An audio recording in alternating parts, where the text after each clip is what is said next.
Thank you everyone for joining today. I know here at Lumar, we are very excited to be hosting this webinar today on Global Accessibility Awareness Day. It's a big day in the accessibility world. It's also just a big day for our company in general to really kind of be able to celebrate a new space that Lumar has been going in over the past year and a half, as well as all of the amazing people we've been able to meet over this past period, to be able to understand all the different challenges that folks within the accessibility space face. And I think for today's session, I'm excited to bring on some really great people who do this daily in terms of helping the web become a more accessible space for all. So just want to really think about, as we're diving through this webinar today, really what the goal is. And the goal is for us to just get everyone talking, thinking about something that I think historically in the digital ecosystem has been an afterthought. And as we focus on inclusion as our goal here, just know that this is going to be something that we want to very much include you, the audience, as a part of this as well, with your engaging questions and feedback throughout today. And to learn more about GAD, please visit the website accessibility.day to find more information around other entities that are also talking about a very important cause to our industry. Also, with the point of inclusion, I also want to say we want to keep it light and fun here as well. So in honor of Global Accessibility Awareness Day, Lumar is encouraging all the participants of today's webinar to share snapshots, learnings, all the takeaways that we have from today. We have some great content for you. And in response to that, if you share some content, it's quite possible you can be chosen to get some sweet Lumar swag. I know I see that sweatshirt and it kind of looks enticing for myself. So I would really want that if I were a participant today too. So for the agenda, I'm just about to get started into introductions for the team, but the core topics are going to be really understanding the compliance landscape. We have some big changes coming up in 2024, and that's going to be kind of the first initial talk about where this industry is going and things that folks should be looking out for in the coming months. For folks that are new to accessibility, we also just want to talk about really just understanding what that looks like from a usage perspective. How do users with access needs navigate the web daily? For myself personally, as I was writing my blog post this past year, I learned so much about the interconnectivity between accessibility needs, as well as what we as SEOs do day in and day out, and really how those data points merge, surprisingly, more often than not. So we're also going to be diving into why the goal of accessibility is uniquely intertwined with technical SEO. And of course, we're going to have some time to do Q&A at the end of our discussion. So without further ado, let me get started off some introductions for our lovely folks who are going to be diving into these topics today. The first person I want to introduce, I know she doesn't love talking about herself, so I think I'll speak for her here in the sense that Billie Geena Hyde is an accessibility advocate and technical SEO. She splits her time between running RankSuite, SEO firm, and freelancing on just general SEO projects. She loves a good challenge, motivated by solving complex SEO issues, but also her spirit is really tied towards accessibility and inclusivity for all of the clients and folks she works with on a regular basis. In addition to Billie Geena, we are also working with Carter Temm today. Carter is an accessibility consultant with Lumar's partner in Quality Logic. He's a well-established accessibility specialist in this space with nearly over a decade of experience in auditing, consulting, and training around general best practices and standards with a myriad of organizations such as Australia's Department of Health, the National Parks Service, Wells Fargo. As a native user of assistive technology himself, he is fueled by a passion to empower organizations of all sizes, helping them guide effective teams, delivering those innovative experiences for everyone. I want to thank you both for being on today. Feel free to say hello or everyone to the audience. Hi everyone, thank you for such a good introduction there, Matt. I'm just really excited to be here and speak with and learn from Carter. Hey there, everyone. Happy Global Accessibility Awareness Day. I'm super pumped to be here with my friends from Lumar and look forward to talking about the legal compliance landscape here in a couple minutes. Thanks again, Matt. No problem, guys. Thank you.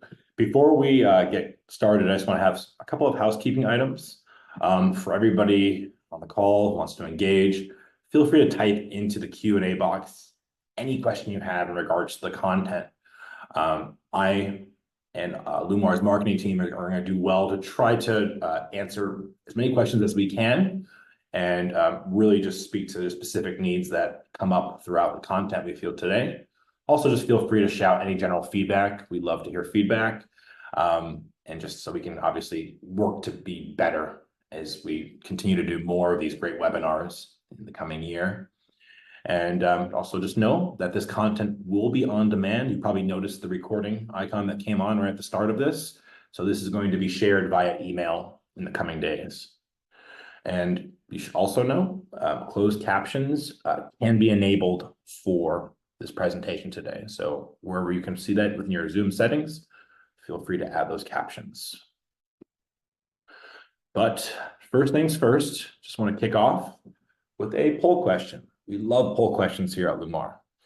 How would you rate your organization's current level of digital accessibility compliance?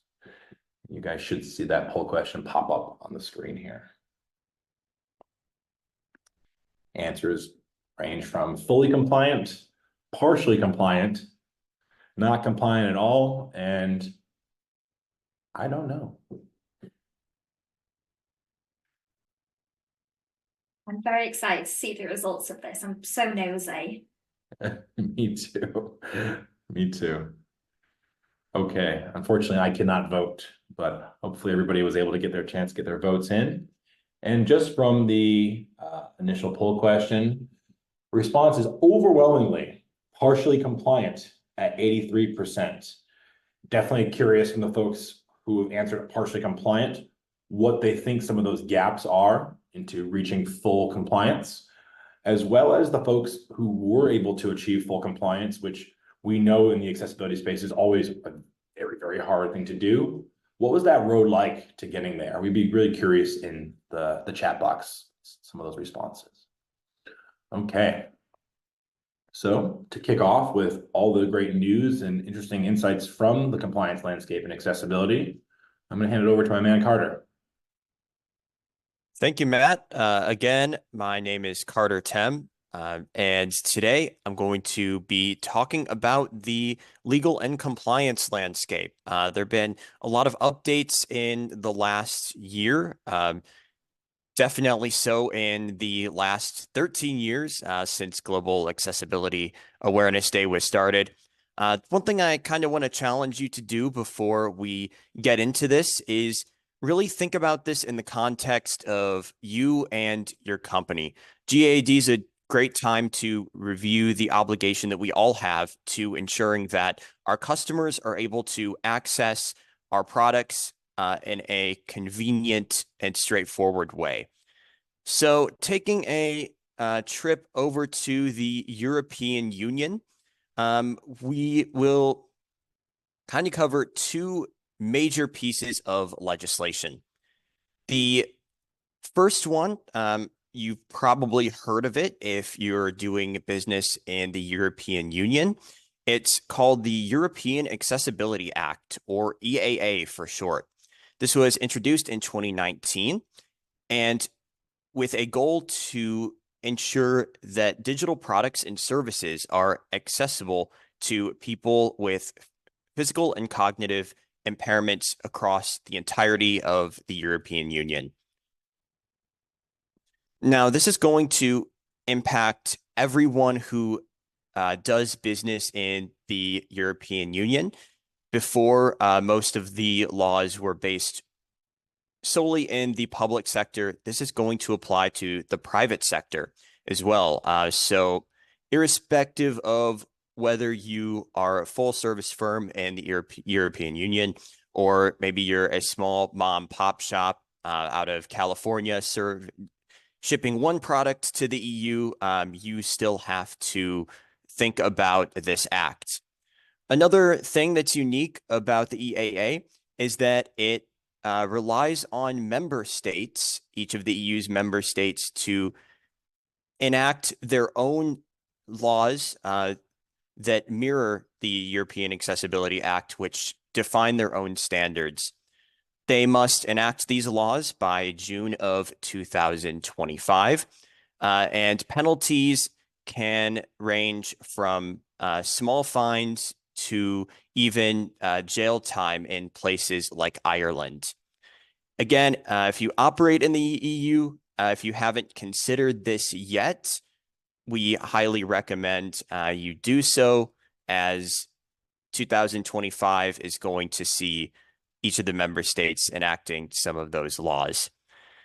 Next up, we have the EU Web Accessibility Directive. And this one is a little bit older. It was adopted in 2016. It covers public sector organizations with the same goal of requiring them to be accessible for all customers. So this one's a little bit different in that it requires public sector organizations.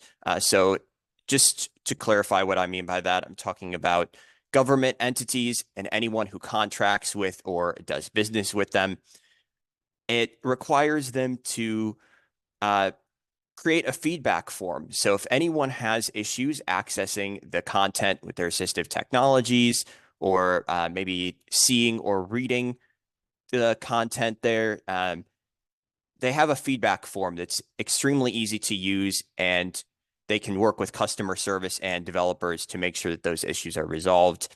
And then regulatory authorities are actually going to be periodically monitoring all of the sites that fall under this umbrella as a further means of enforcement. Now, moving over just a little bit to the United Kingdom. We've got two key pieces of legislation here as well. The first one is the older one from 2010, the Equality Act, or EQA for short. This one was established with the goal of prohibiting discrimination on the part of public sector entities, so government websites, government authorities. And this one was a landmark piece of legislation. It was one of the first in the world to explicitly mention websites and mobile applications. You know, back in 2010, it was kind of the time of the mobile revolution, when we saw hundreds of apps being released, created every day. So this really spearheaded the need to make those applications accessible as well. Again, this one applies to public sector entities, including anyone who contracts with and does business with them. The public sector bodies regulations were established in 2018. Now, these were really just an amendment to the Equality Act, saying that the public sector entities need to conform to WCAG 2.1 level AA. So the key point with this one is that from 2010 to 2018, the requirement was that you have to be accessible. In 2018, we actually learned what accessibility meant in a strict sense. Now, one thing to be aware of here is starting in October of 2024, the requirement moves from WCAG 2.1 to 2.2. And for those who are unaware, WCAG 2.2 comes with 9 additional requirements over 2.1. So not as heavy of a lift as someone who is starting to implement this from day one, but still something to consider if you do work with a public sector in the UK market. There's a little bit of confusion sometimes around which laws do apply from the European Union in the UK in a post-Brexit world. So I'd like to touch on that very briefly. The EU Web Accessibility Directive that we talked about before, this is the regulation that applies to public sector entities in the European Union, is still applicable to the UK. Just because it was established before Brexit in 2016.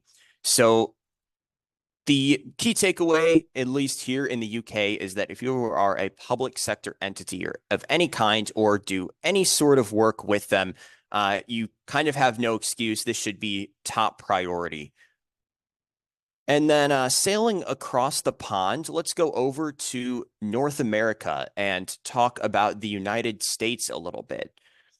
So the United States has 2 key pieces of legislation.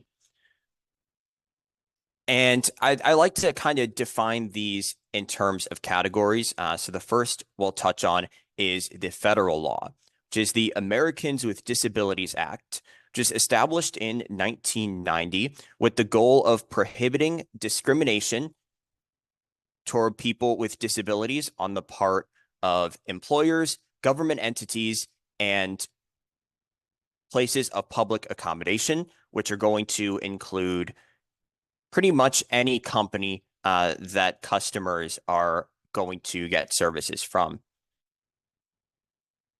Now, in 2022, the Department of Justice clarified that the Americans with Disabilities Act is applicable to websites and mobile applications. So before this point, it was really up to the Supreme Court and lower courts to decide what that meant in a web accessibility context. And won't get into it too much right now, but there were a lot of lawsuits that were filed against companies that failed to implement accessibility regulations. And up to this point, it was really just legal precedent. Then more recently, this year, in April, actually, it was extremely recent, the Department of Justice enacted a rule which amends Title II of the Americans with Disabilities Act. Title II pertains to state, municipal, and local governments. But this rule, similar to the public sector bodies' accessibility regulations in the UK, said that you need to comply with WCAG 2.1 level AA. So now we actually have a standard to work toward, whereas before it was just you have to be accessible. I just want to clarify here, by state and local governments, we mean cities, counties, states, and anyone who works with them in any capacity. So that would also include, publicly funded school districts, anyone who receives public funding. The second category that I want to touch on, in addition to the Americans with Disabilities Act, are state regulations. And this has kind of been the talk of the accessibility world in the last few months and last year or so, because they have their own deadlines and requirements in terms of the sectors that they serve. The 2 most common that I like to touch on today are the one in Colorado and the one in Illinois. So in Colorado, we had a landmark House bill, HB 211110. This one was originally slated for implementation in the summer of 2024, Our sources say that that one has a good chance of being pushed back to give people the ability to adapt to that regulation. But this one is also going to cite the WCAG. And then in Illinois, we have the Illinois Information Technology Accessibility Act, IITAA for short, which is going to apply to governments and universities, places of higher education. Going northward to the frosty land of Canada, we have, again, two categories of legislation to talk about, very similar to the United States. So there's the federal portion, which is the Accessible Canada Act, and then various provincial regulations as well.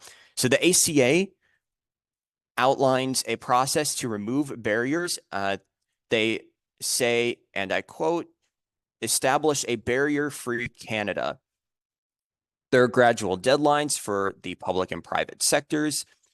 And this one is going to require organizations to not only become compliant, but publish a full plan about how they intend on ensuring compliance in the long term and accepting feedback and things like that. So accessibility plans from small federally regulated businesses are due in June of 2024. If you haven't started on a plan for that, now is most definitely the time. You've got a couple days to do so. If you were a larger federally regulated organization, you already know what we're talking about. That was 2023. So I'll touch on the provincial laws, not too much detail, but I just want to name some of the key ones that are coming around right now. So we have the Accessibility for Ontarians with Disabilities Act applies to Ontario. There are some deadlines there for federally regulated organizations in 2025. For British Columbia, we have Assembly Bill 6, which includes deadlines for 2024, later this year. Again, for small federally regulated entities, we have the Accessibility for Manitobans Act. We have the Accessibility for Nova Scotians Act, and a few others. Alberta at this time is the only province that doesn't yet have an established accessibility regulation. So a couple key takeaways here. I know we touched on a lot of laws in a very short amount of time. Really, the things that you need to know. Adhering to accessibility standards is now required for most organizations. All of these laws, in some way, shape, or form, are going to defer back to the Web Content Accessibility Guidelines. And so this is the place you want to start.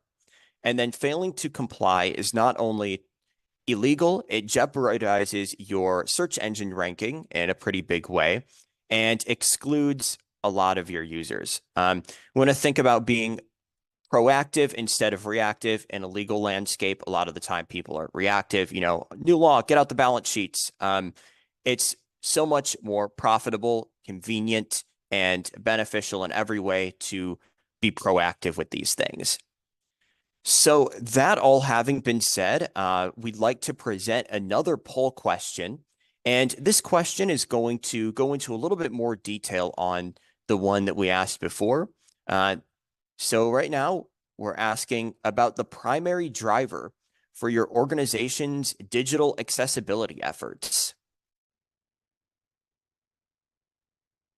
This is another one I'm so curious about, because when I speak to people about accessibility and I'm pitching it, a lot of the time it does come down to like value proposition. So I'm wondering what everyone else has to say.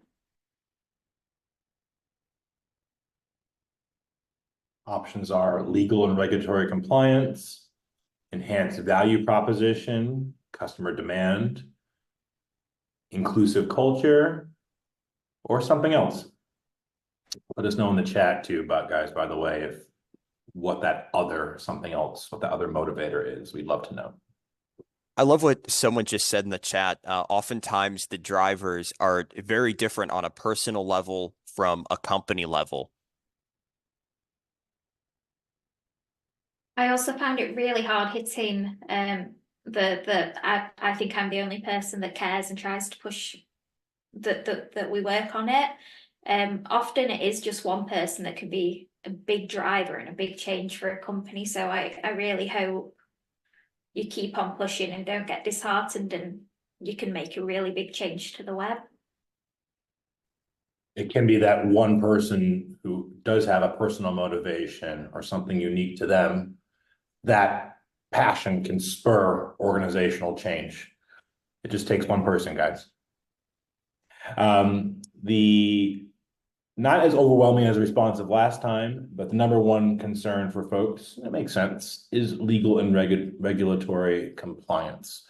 It's the shift that we're seeing both from a business perspective and from a governance perspective as well. So I think that definitely makes sense in both ways. You know, we were talking about being proactive instead of reactive a little bit earlier, and I was having this conversation a couple weeks ago. But there are many different case studies you can read online about the price of implementing accessibility now versus later, and then the longer you wait, the more costly it becomes, especially so at the far end, you know, if you have to take it to court, pay for litigation, things like that. If you're ever bored or, you know, strapped for time, it's really, really interesting stuff to read about. Absolutely, it is. So I'm going to just start taking over a little bit, and we're going to talk about a few different things here. But to start off with, I just kind of want to challenge everyone that's watching to just think about the questions I'm going to be asking, and or answer in the chat. But have you, or when was the last time you tried navigating your website without a mouse? Is that something you've tried to do? If you haven't, why haven't you? Have you ever tried navigating your website using a screen reader? And have you ever tried using your website using a text-only browser? These are really big things you need to try. It'll give you a lot of understanding about how different users with different access needs will navigate your site and understand the content and potentially buy from you. I'm not going to go in the whole maths of this, but I can get the team at Lumar to email this round later. But on average, it's around 18.9% of the total American population who use the internet and have a disability. So it's a large amount of people that we really need to cater to. It's not just a few people that are online.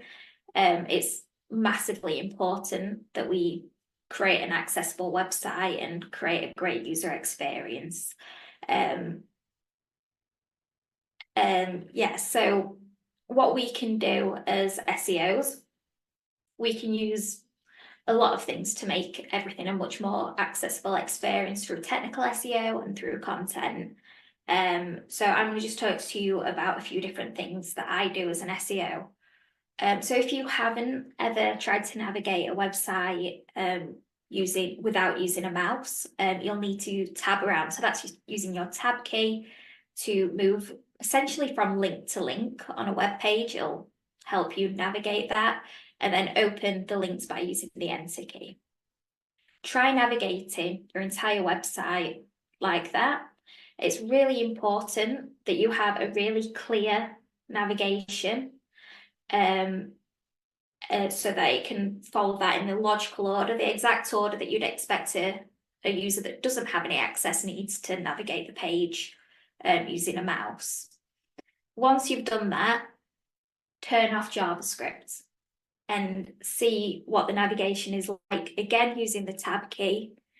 Try accessing everything in your menu, in your footer, and get from A to B. You want to navigate as many different templates as possible doing this. This is something that I see quite a lot with issues in the main menu on sites.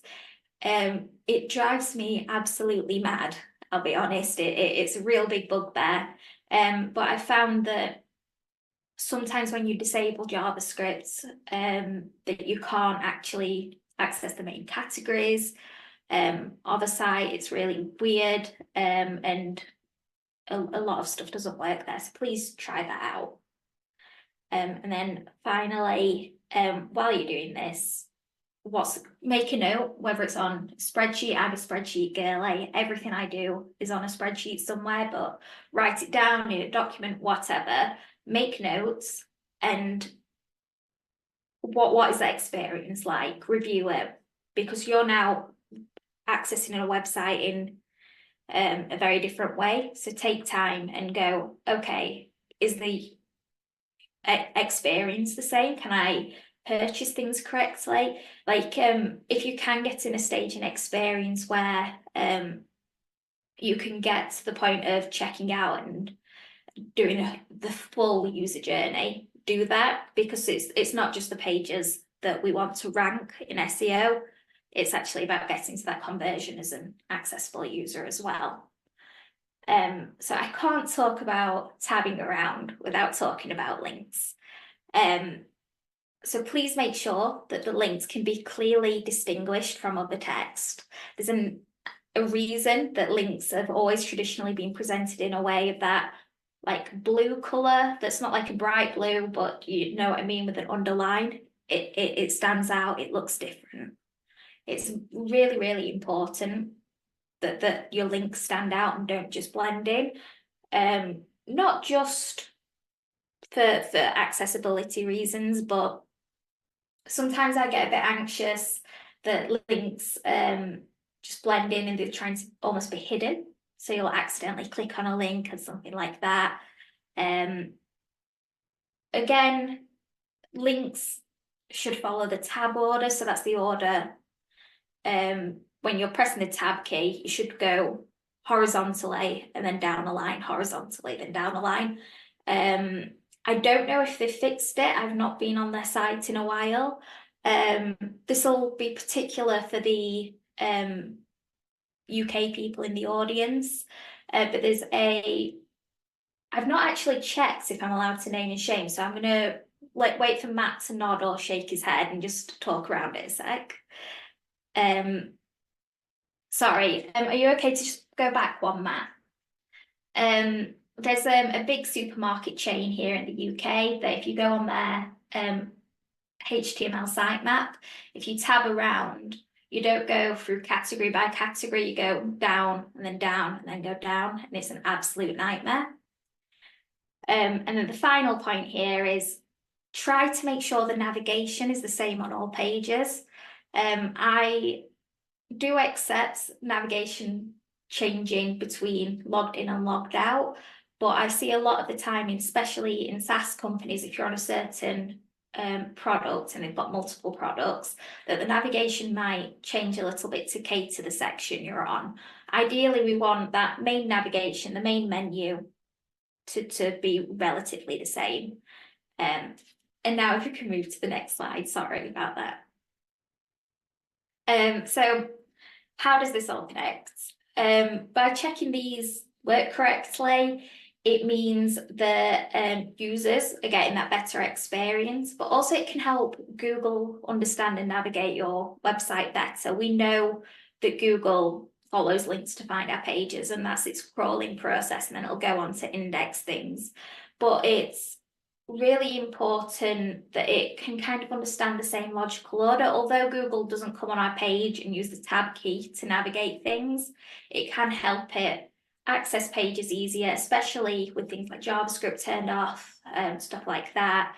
It gives a much better experience and can help you rank better. It's not going to make you rank #1 just by fixing it, but it's a good best practice to have.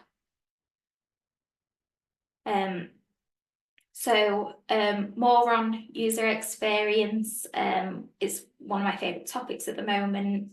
So this is I don't know if this is a pretty obvious one or not. Sometimes I say that and people look at me blank-faced, or like I'm judging them for not thinking of this.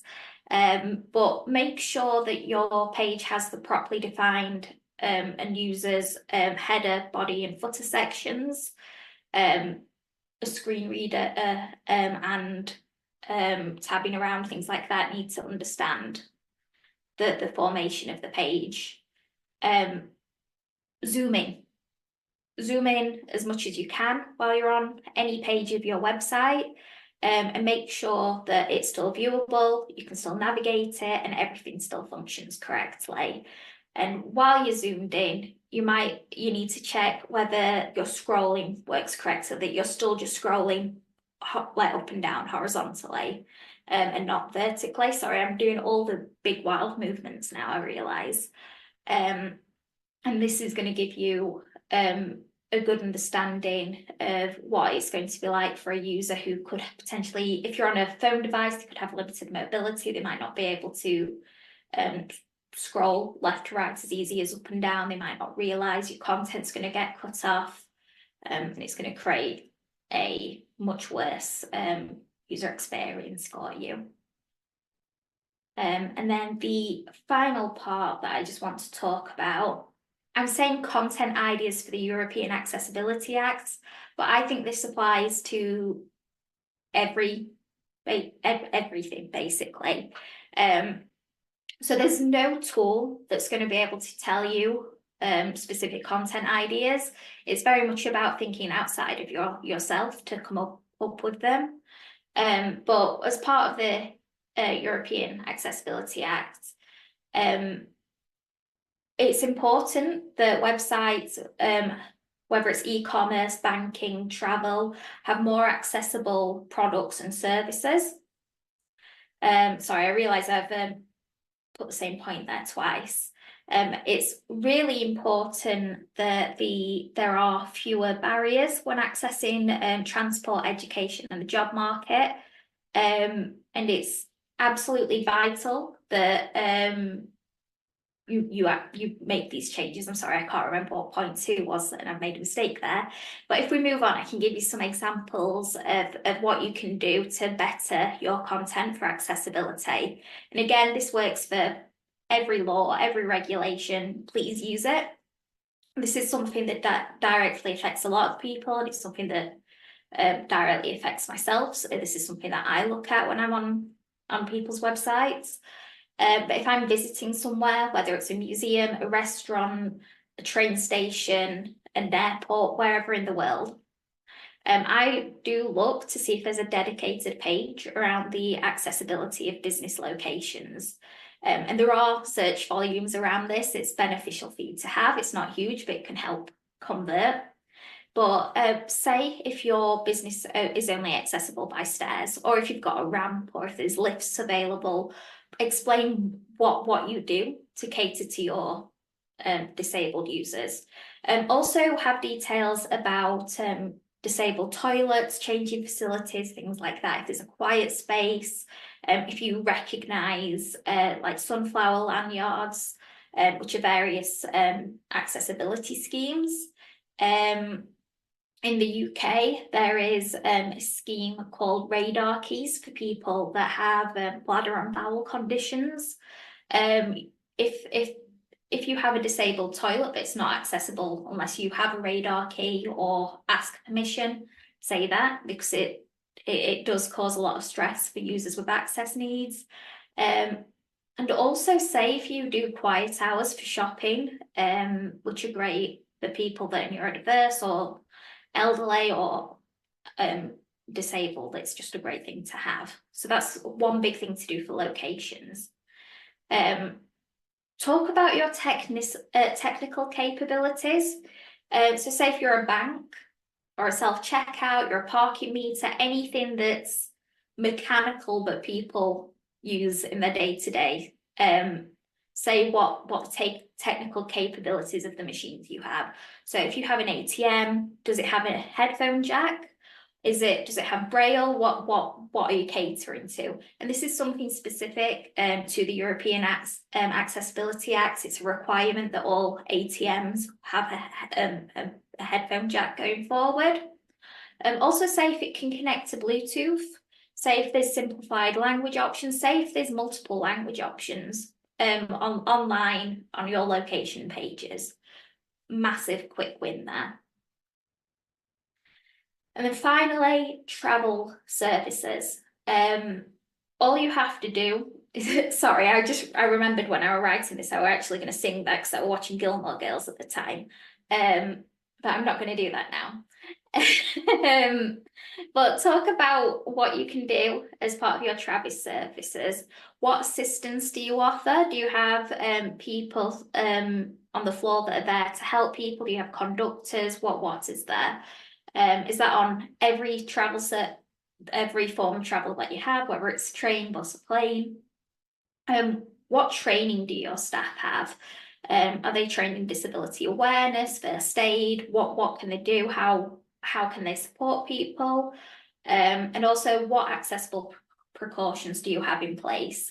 There was recently a big thing in the UK that I've seen quite a lot on Twitter, where a train did not have a ramp for accessibility. So they had to wait for another train to come in to borrow theirs to give it back, while the person in the wheelchair was just sat there on the platform. And every few minutes they announced, oh, sorry, we're having trouble getting this disabled user on the train. And it caused a lot of guilt and upset for the disabled user. It wasn't at all an okay thing to have. So be honest about what services you have, because you're causing shame and anxiety and prejudice towards disabled users if you don't have services in place. So be open, be honest, say things specifically, because if that train line said that they don't, that person could have potentially found an alternative travel route, definitely wouldn't have booked with them. So all big things to consider. Awesome. Thank you, Billie Geena. I love a good Gilmore Girls reference to end a webinar. So just want to kind of wrap everything up. I mean, there was a lot of great points both discussed from the government's landscape and then also just real practical use cases for how we can improve accessibility just in your own web properties and just for your own businesses, both in an online perspective and then also great content ideas to just promote and be more inclusive in a more passive way as well. Things that I think we'd all like us to kind of take away as we leave this conversation today. Why are we here? Why are we talking about this? We know that there is legal compliance issues. Carter's initial presentation and those rules that are forthcoming and have already been acted for years are clear precedents for this industry, and they're not going away anytime soon. And organizations that are building upon what they've already put forth are at an advantage. But even in those cases too, there are still things to be kept abreast of. So the legal focus and saving yourself hassle down the road is a clear objective. We saw in the chat that there are some folks have been able to have the fortune of having a fully accessibility property. But we also saw in the chat that that percentage was low relative to partial accessibility. And I think really that just speaks to the fact that accessibility, this space, you're never going to be 100% perfect. And I think the accessibility community knows that. But what's most important, just like when you are a foreign national and you travel abroad to another country, is just making an effort to try to speak the other language of the person standing across from you, understand cultural norms. In accessibility, it really rings the same. So how can we make progress to be better, one step at a time? And in order to do so, it's everyone's responsibility. You know, sometimes this initiative around focusing on accessibility within organizations, it does start with one person who either has been hired to lead an effort or somebody that just has a passion, a personal perspective on the issue, and they want to better their organization from within, that torch can be easily passed along to other people in the organization to provide support. And it really does speak to the fact that this is a goal for everybody. And why should it be a goal for everybody? Well, sure, we have the legal compliance issues. We have the advantages of focusing on accessibility from a business perspective. But there's a reason why Google incorporated accessibility language in patents early on in its founding. Early on to kind of show, even if the property was not 100% accessible in the early 90s, early 2000s, there was inklings to understanding where our community wanted to go for the future, because it is the right thing to do. And we find that as companies do focus more on providing accessible solutions, whether directly or indirectly, those companies are being rewarded. So there is the motion of it's a right thing to do, but there's a reason behind that. And I think a lot of people in our community have been aligned for a long time in that space. Just so you know, everybody, with Lumar, we have the capability to take accessibility issues, which historically have been done on a very micro level, and do them at scale. Help this process of auditing be as easy as possible for your organization. So if you're interested in learning what your company's accessibility benchmark is, getting an accessibility score via our Lumar QR code, as you can see here, can kind of maybe be the first step in helping you understand how much room there is to grow, and could spurn additional conversations around where you can take this for your organization. And that does bring me to our final poll question of the day. Would you like a demo of the web accessibility audits in the Lumar platform? It's possible that if you do sign up, you may be getting a demo from myself. So I would definitely love to hear from you folks. And yeah, I just want to thank everybody for joining the webinar today. And we are going to move over to the Q&A portion. I know that some of the questions have been answered as we've been going along.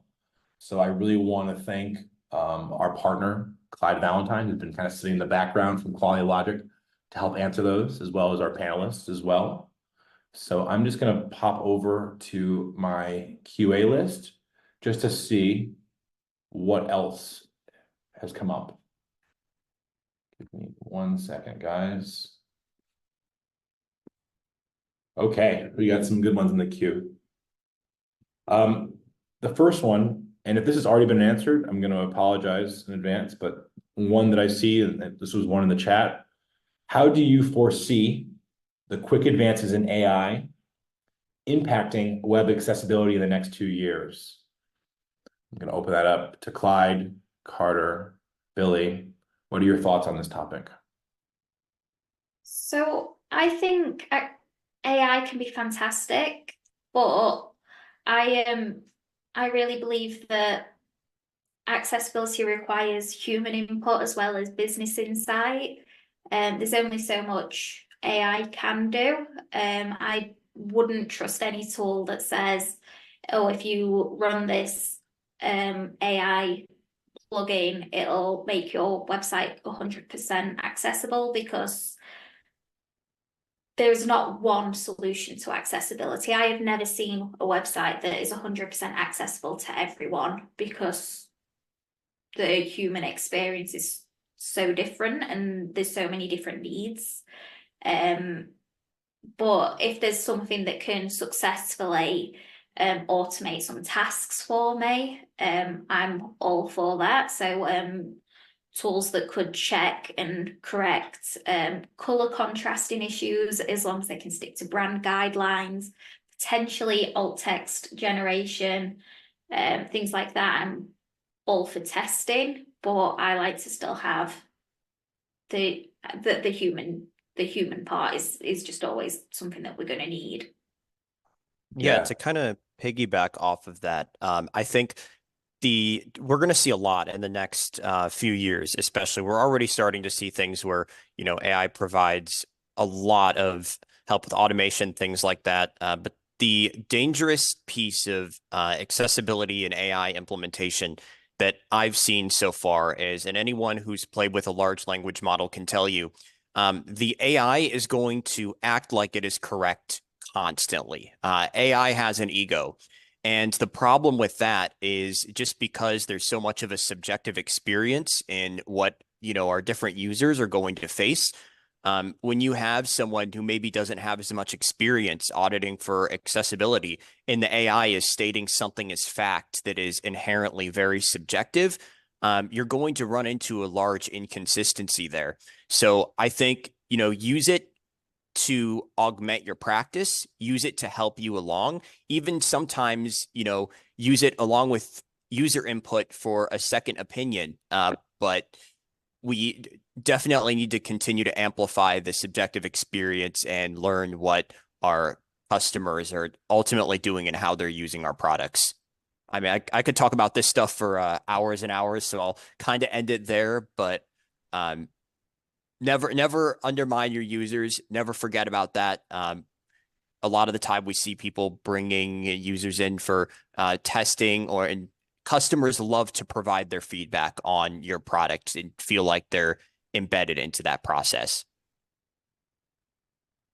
Thanks, guys. I'm going to try to sneak in 2 questions that we got as well, in addition. The first question is something that I've been interested as well. I researched it a little bit as I was getting ready to write my content around accessibility and the SEO overlap. But how descriptive should alternative text, also known as alt text, be for images on websites or social media? Are there any key recommendations or resources you suggest towards that optimization? So there are loads of great articles out there on writing alt text. For me, I just recommend keep it descriptive, keep it simple.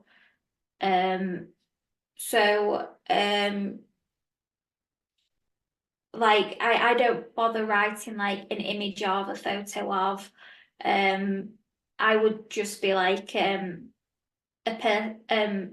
it depends on what your brand wants to be like. So for me, I might identify some features about the person, but it's not necessarily effective to their effective. You don't need to have that. You could just say a woman smiling at a camera with a grassy field behind them, or you could say a white woman, a black woman, whatever you want, but you don't need to describe they're wearing a purple t-shirt, things like that. There is I'm pretty sure there's resources on the Lumar website, because I know you have that great encyclopedia thing. My brain forgot the word there that I'm after. Glossary. Glossary, yes. But the Harvard website actually has a really good resource on describing images for content. So I do recommend that as well. Looks like somebody in the chat actually wrote a guide for writing alt text specific to the niche industry that they work in. And, to this question, I think it is very interesting as an SEO, someone who historically thought about image alt text, probably in my earlier SEO days, as a place to include additional keyword content, stuff for my keyword strategy. As you understand and learn about accessibility more and more, you recognize it's not a place to stuff keywords, because really what we are doing here, and my new appreciation for the alt text metric, is really just to be able to better serve users who are using screen readers and actually just give them the information that they need versus any fluff just for marketing content. So I try to look at it with that lens in this day and age. Yeah, the short version that I usually tell people is alt purpose is there to describe a purpose. The purpose is often to convey a feeling through your branding. So the point is to try and encapsulate that in the alt text as much as you possibly can. And we were talking about organizational change a little bit earlier. So, oftentimes one of the easiest ways to do that is if you send out a company newsletter, you notice someone who does that, internal communications, things like that, and it doesn't have alternative text, all it takes is to say, hey, maybe consider adding those descriptions for people who might not be able to see the images, or, worst comes to worst, you load an email and the image doesn't load for some reason. There you have that description, and those people aren't losing out on that content either. Great question. Yeah. Last question, guys. I know as we're kind of rounding up on time here, but question I have is, should accessibility information such as location, technology, travel be listed on the website if the office doesn't regularly have clients or visitors? In this case, it's rare we have customers or potential customers physically at the office. If it's not required, is there a benefit to SEO? Yes and no. So always take take everything in SEO with a pinch of salt, and same with the accessibility of it. Does that actually apply to your business? But also, what's the harm in saying we're stairs only, or you don't have a lift, or various different needs like that. When you're working, say, B2B, the service needs are quite different compared to when you're going straight to consumers and customers.